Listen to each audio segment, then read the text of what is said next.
Alright, hello and welcome everybody to my Ilharg, the Razor-Boar EDH deck tech. As you know, when he attacks, you get to cheat in the creature, and we're going to have ways to keep those creatures onto the battlefield permanently. And just keep in mind, when you're building Ilharg yourself, if a creature says when this creature attacks, remember you have to declare him as an attacker to get that ability. So not so much of that here versus the ETB triggers. We got a bunch of those and a bunch of way to cheat in a bunch of big dudes and keep them there for good just by triggering Ilharg's attack ability.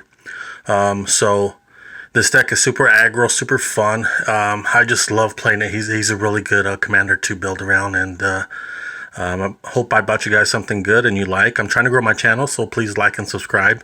And without further ado, here we go. So you guys already know what he does. When he dies, you get to put him third from the top on your library if you want, or back in the command zone, your choice. And if you want to, you can even put them in your graveyard, and I do that sometimes. And when we get to the creatures, I'll show you why.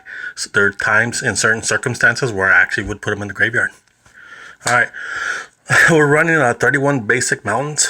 Let me get those out here. So 31 basics, all basics, nothing special, nothing fancy. Alright.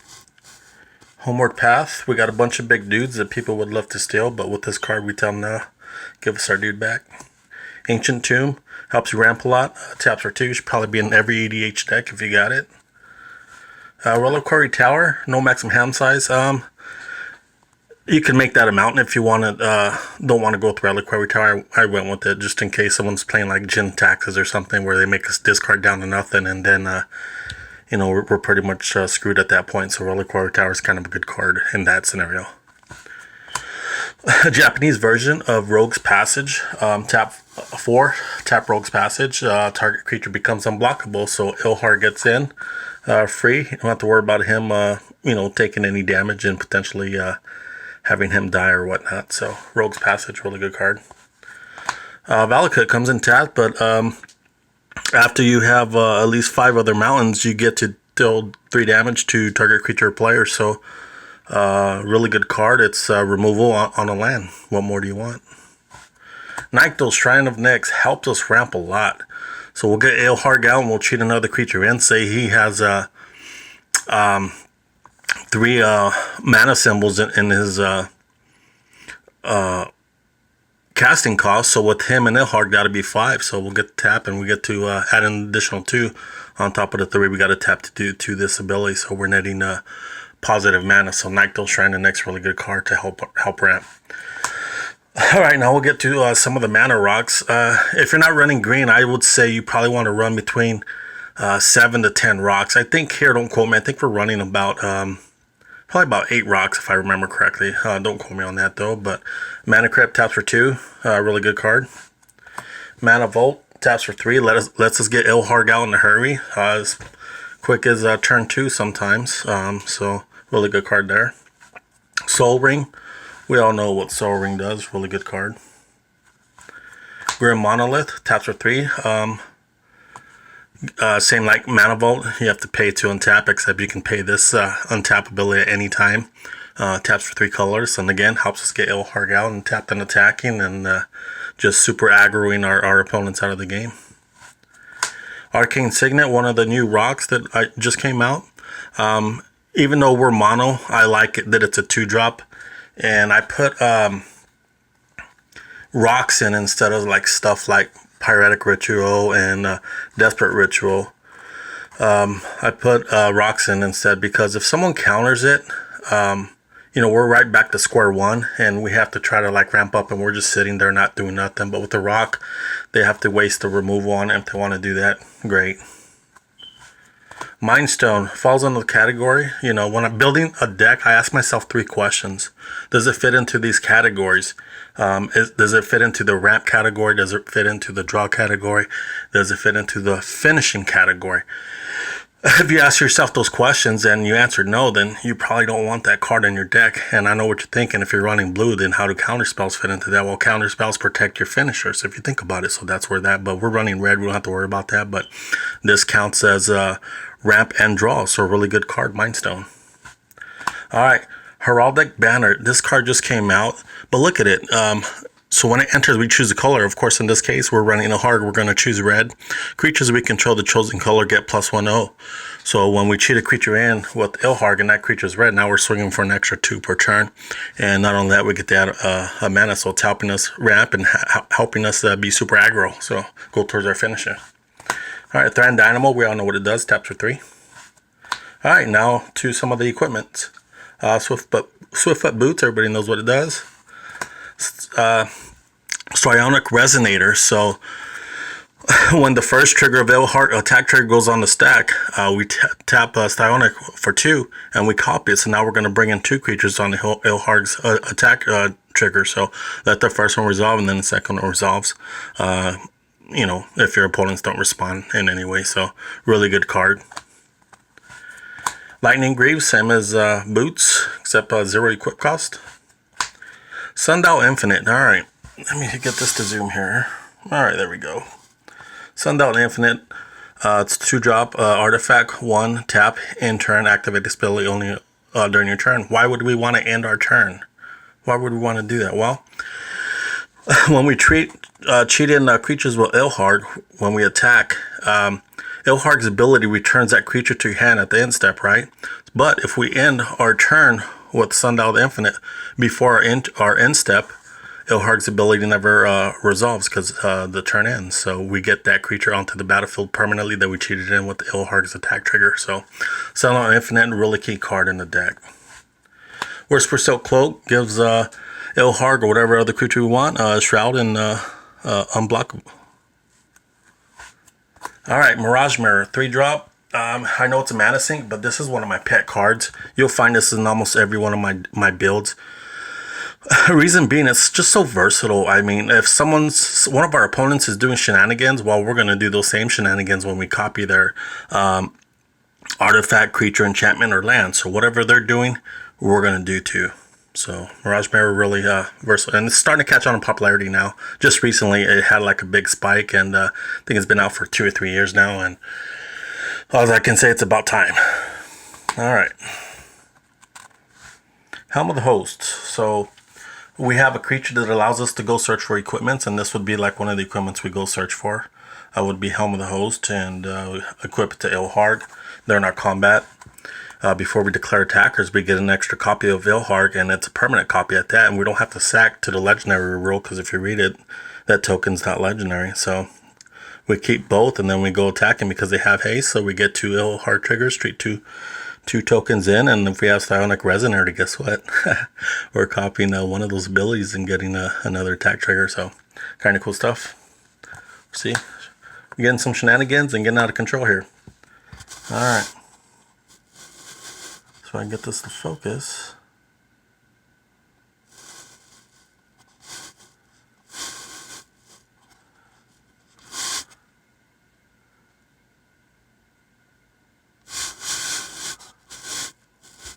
Alright.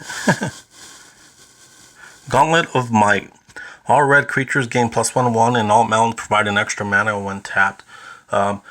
So again, this helps us go towards our finish, where all our creatures are, it's asymmetrical, so keep that in mind. But how many people do you really know run red? Maybe they splash it. But that land would have to read mountain in the subtext for them to get the ability of tapping for an extra mana. And we're running a lot of basics, so it benefits us more than anything. And we're running mostly red creatures, so that benefits us twice. So tap for 2 on each of our mountains, and give our creatures +1/1, so super aggro. This card is just beast. There's a budget. This card is kind of costly. There's a Gauntlet of Power, which is a 5-drop and pretty much does the same thing. If you want to fork out the dough for this, I understand. Panharmonica, and like I mentioned before, we're going to have a lot of ETB triggers, and this helps with that. So when they come in, instead of zapping our opponents or their creature for whatever amount it might be, we're gonna zap them for double and get the double ETB triggers with Panharmonica. Conjurer's Closet, kind of like Sundial of the Infinite. It allows us to keep the creatures onto the battlefield that we cheat in with Ilharg if we choose to, because it's a May ability. If you read, so when we go attacking, with Ilharg, we cheat in the creature, we can target that creature, and essentially we're getting that creature just by off of Ilharg's attack trigger. So at the end step, we get to choose how the triggers of Ilharg and Conjurer's Closet stack. So you want to stack Conjurer's of the last, so you go Ilharg and then Conjurer's be the first to resolve. So you exile that creature, blink it back in, and then Ilharg's ability will resolve, but it won't recognize it because it'll become like a new creature, so it stays on the battlefield. So that's how Conjurer's Closet works. Alright, Faithless Looting. We all know why Faithless Looting's so good. Remember, Ilharg, when he dies, he goes third to the top of the library. So if he dies and we choose to put him in our library, we want to make sure we have something like Faithless Looting in hand, and we get multiple uses out of it. So if he dies, we put him back in our library, and then we draw him right away with Faithless Looting. Red Sun Zenith. If we have something that's blocking our ETB triggers where we can't burn out a problem creature, and I've had this happen. One of my buddies was actually playing like a white weenie deck, and I couldn't burn that creature out because obviously he wasn't blocking with it, so he was stopping my ETB trigger. So I put this in there so I can target that particular creature and zap him if I had to, and then I get to shuffle this back into my library. So multiple uses out of one card. Not only that, it can also be a finisher. Like Gauntlet of Might, you know, if we're tapping for double, right? And then we have enchantments that you'll see later on that does like double damage. So, you know, if we get our board set up like that, we get to tap for double and then do double damage. So this can get out of hand. Say we got 4 mountains on the field, tap for 8 with Gauntlet of Power, right? And then we got something else that says double damage. So, you know, that'll be what, 8? That'll be 6. All right, 1 less. It'll be something like 16 damage, something like that, 15. All right, Wheel of Fortune. If we need to go digging for answers, this helps us a lot. Or same thing, if Ilharg died, we're going to discard a hand and then draw a new 7, and then we get to get Ilharg back if that's what happens. So Wheel of Fortune lets us dig for answers. Seething Song. You remember earlier I took out things like Pyretic Ritual and Desperate Ritual. I took those out in lieu of Mana Rocks, but Seething Song I decided to keep in. 3 drop for 5 mana, we get to get Ilharg out early, and I just thought it was worth a great value, so I left it in. Alright, Seize the Day. We get to trigger Ilharg's ability multiple times, so we get to use it once, and then it has a flashback cost. So that's 2 uses out of 1 card, triggering 2 different combats for our Ilharg, trading in multiple creatures. Just a great card overall. Relentless Assault, same thing as Seize the Day, with the exception of the multiple use. But keep in mind, you have to declare them an attacker for them. They'll still untap, but to get them to attack again, they won't get to, because even though we cheated them with Razor-Boar, they still have summoning sickness, so keep that in mind when using this card. Mob Rule.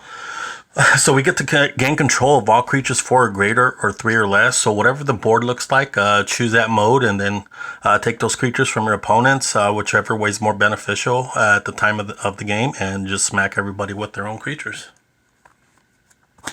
Aggravated Assault. Alright, we're getting to some of the enchantments here. This one's really good.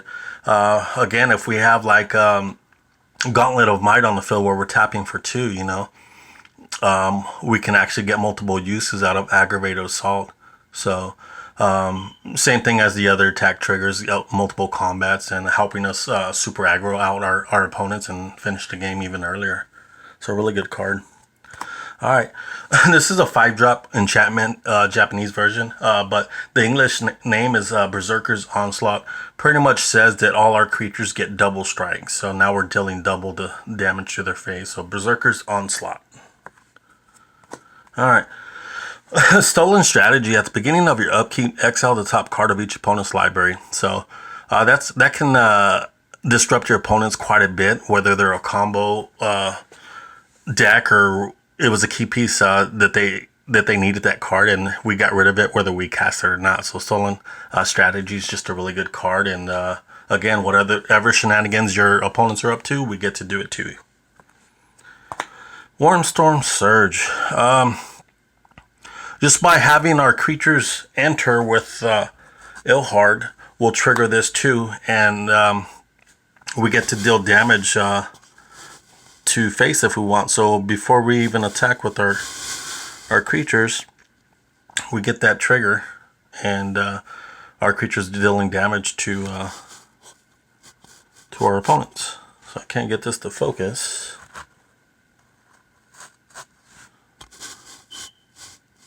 Sorry guys. Alright.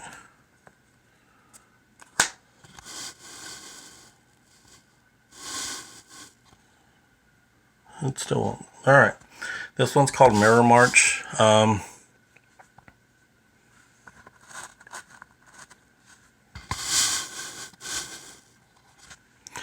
Whenever a non-token creature enters the battlefield under control, flip a coin until you lose. So if we have multiple ETBs, we get to keep doing this shenanigan over and over until we lose a coin flip. So if you're a really lucky person, this can go on for who knows how long. So Mirror March, 6-drop enchantment. Alright, I guess I just don't like those enchantment cards because they focused right away on our first creature card. So now we're getting into some of the creatures. Dragon Master Outcast. It's kind of hard to get to its ability where you have 6 lands or more, but if you get it late game, then it can be beneficial where you're getting a 5/5 dragon at every upkeep, which can kind of benefit us. And again, with like Warmstorm Surge, it doesn't even have to be, it doesn't matter if it's a token, it's just a creature. If it enters, it's going to do damage. So those 5/5s are now going to deal 5 damage to face, and then when we attack, it's going to deal a little bit more damage. So, alright, Grenzo Havoc Razor. Again, we need some early board presence, so he's in there, and he can be pretty versatile. For instance, it says his first ability reads, go target creature, target player controls. So if someone has a problem creature that we can't deal with at the moment, we can, once we deal damage to them, because we have a lot of flyers in here as well, we tell them that creature, we're going to go that creature. So yes, that creature is going to attack. Say if it's Annihilator ability, well, guess what? Someone gets the Annihilator, we don't.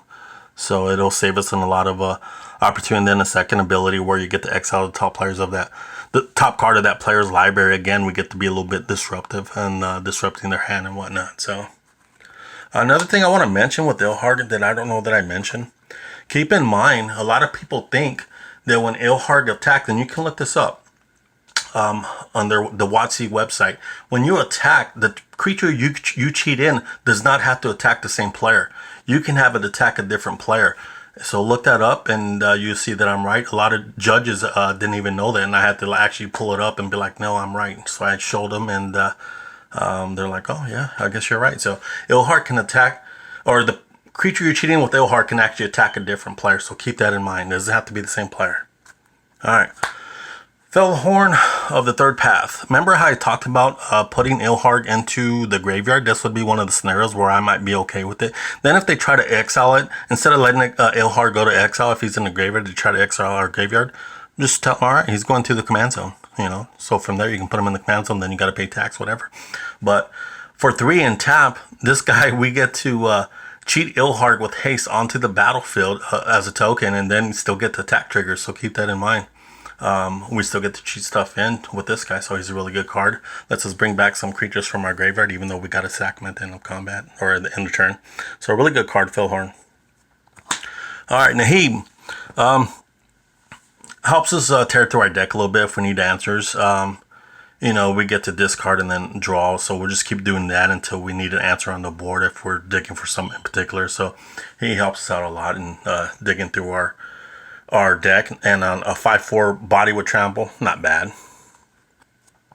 Porphyros, really good card. We're running later on in the creatures here where we can trigger this guy multiple times. Not only that, every time we attack with Ilharg, we're doing 2 damage to each opponent. And when we get to some of our token producers here at the end, you can see this guy will help a lot and just burn out your opponent super quick. So I'll put him aside. Nahib the Internal, probably one of my favorite cards in the deck. I mean, because we deal a lot of damage with this deck. So he's just going to help us ramp super fast if we get this out, and we get 1 mana for each 1 point of damage that our opponents have lost. So even with this guy, keep that in mind. Just by him entering, that's already 2 damage. So with him, we get out in a hurry, and we cast our big boys really quick with this guy. Airbrass gives all our creatures haste, and our opponent's creatures come in tapped. Malagus, so he's a big boy. So just keep in mind, commander in a multiplayer, you got 4-player pool. He's already coming in at his 2020 if the game just started, and if you got people that like to run life game, they're just making this guy bigger. So you kind of leave that guy alone if you can, and just target the other people, and you still got a beast on the field. So he's a really good card to cheat in with Ilharg's ability. Kiki Jiki. So we get to cheat multiple things in, and you'll see stuff that we have with stuff we can create tokens with, and we'll still trigger this guy. Not to mention some of our other enchantments, if you remember. When they enter, they deal damage equal to their power to target creature or player. So Kiki Jiki, he helps us out a lot.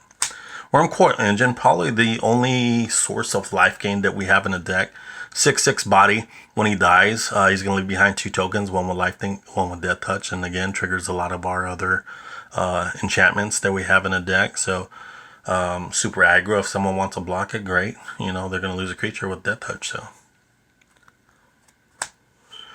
all right, Steel Hellkite. Swing at someone and destroy whatever problem permanent they might have. So really good card for control purposes. So still Hellkite, really good guy. Hellkite of Tyrant.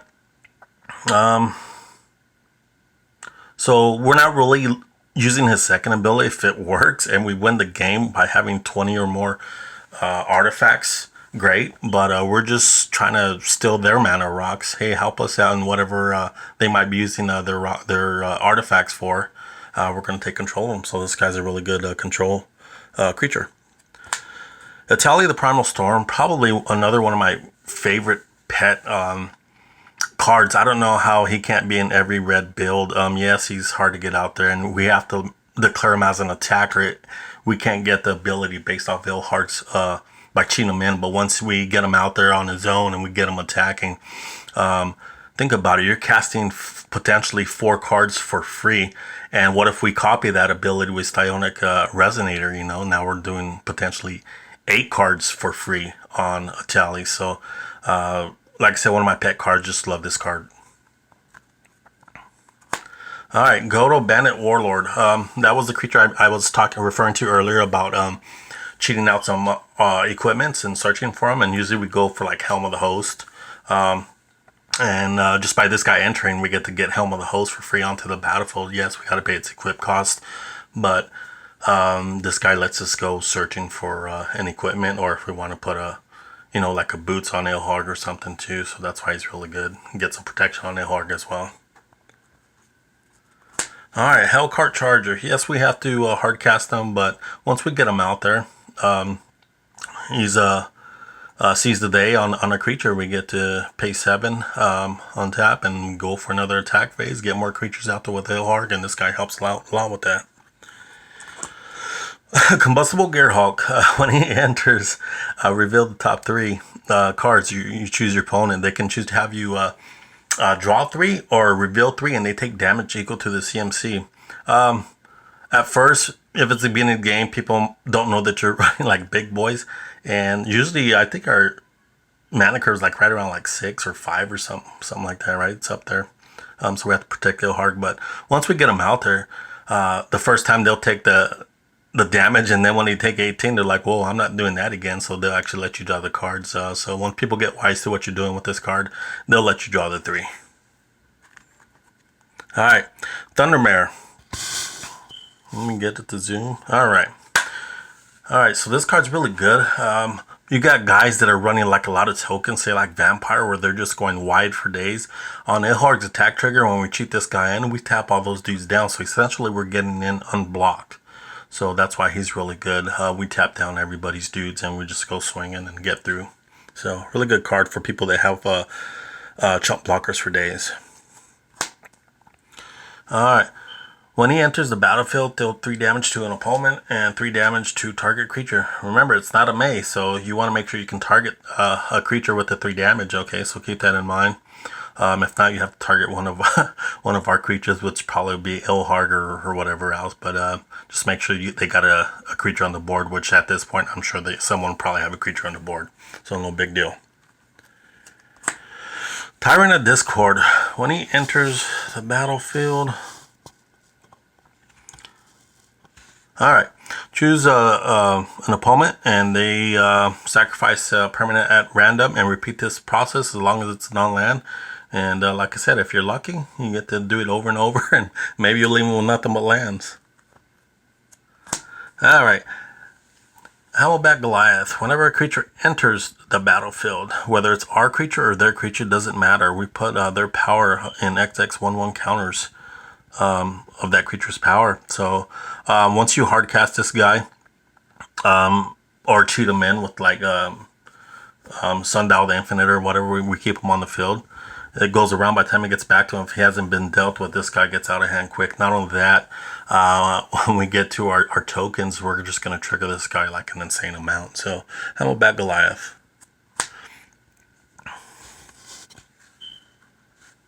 Alright, Silverclad Ferocidon. He's an 8/5 body. At some point, they're going to block.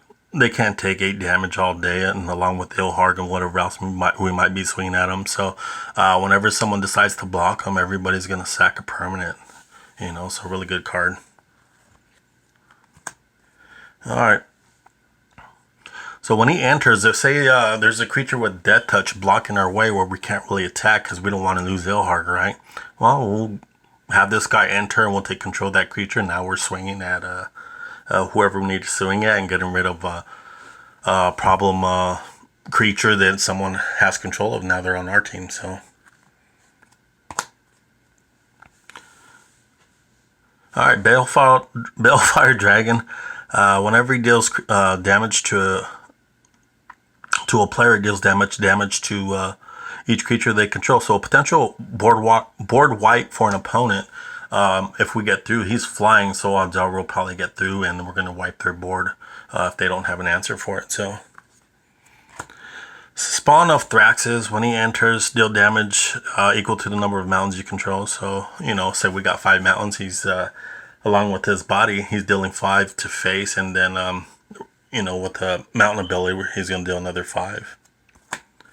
All right, this one's really good. Remember, we had that enchantment where it deals damage when they enter, but now it's gonna, with this guy on the field, now that source is gonna deal double the damage. Same thing when we attack. Essentially, we don't have double strike, but we're dealing double damage with this guy on the field. All right. Chancellor of the Forge. When he enters, based on the number of creatures we control. So if we're cheating him in with Ilharg, and let's say we trigger his ability twice, right? So the first one with Psionic Resonator or whatnot. So we attack with Ilharg, cheat this guy in. We're going to copy his ETB ability. So at the say we only have these 2 creatures. So now we're going to get 2 tokens. And then when the second ability resolves, now we got 4 creatures. So now we're going to get an additional 4 tokens. So now we'll have, what is that, 8 creatures on the board. And then so 7 creatures just entered minus Ilharg. So that's 14 damage to each opponent. Alright. Same thing with Mire Battles, for, you know, if we double it, you know, trigger Porphyros. So another good one. Meteor Golem. This one helps us just by entering, and we can copy it with Psionic Resonator again or whatever. And now we're gonna have them destroy 2 target permanents. So this guy's a really good key card in the deck. Healthcare Giant. When he enters, we get 2/3/1 elementals. So say we're swinging with this guy and they want him to go on block, we can sacrifice those creatures and I'm like, all right, well, I'll take 11. Or we can decide if we need 2 blockers to stay back and block on the return. You know, we'll just keep those permanent 3/1 elemental tokens as blockers. So which either or, if they decide to block, if they don't, or if we need a sack. So super aggro. Breaker of all armies. Now Ilharg will get through and we'll have to worry about it and, you know, destroy the whole board with Breaker of armies. Alright, Ulamog, the Infinite Gyre. Keep in mind, you have to like cheat him on the board with Sundial and Infinite or whatever to get the Annihilator trigger. So when we cheat him in with Ilharg the Razor-Boar, you're not going to get the Annihilator trigger unless you actually declare him as an attacker. So when using this guy, just make sure you guys keep that in mind. And otherwise, he's just a really good card. What a beast. Alright, there's the Blightsteel Colossus. Deals infect, so probably an instant game changer in my opinion. And don't forget, when he enters, he's dealing damage. But what kind of damage is he dealing? He's dealing infect with this Wormstorm Surge. So if you have that, what does Wormstorm Surge say? It says good game with Blightsteel Colossus. That's game. So anyways, that pretty much concludes it for my deck list. That's the other 99 for the Ilharg. Please comment below. Let me know what you guys would like me to build next. I want to keep doing this and just keep making good decks for you guys. And this deck, in my opinion, is finely tuned and a great finisher. So thanks for watching, guys.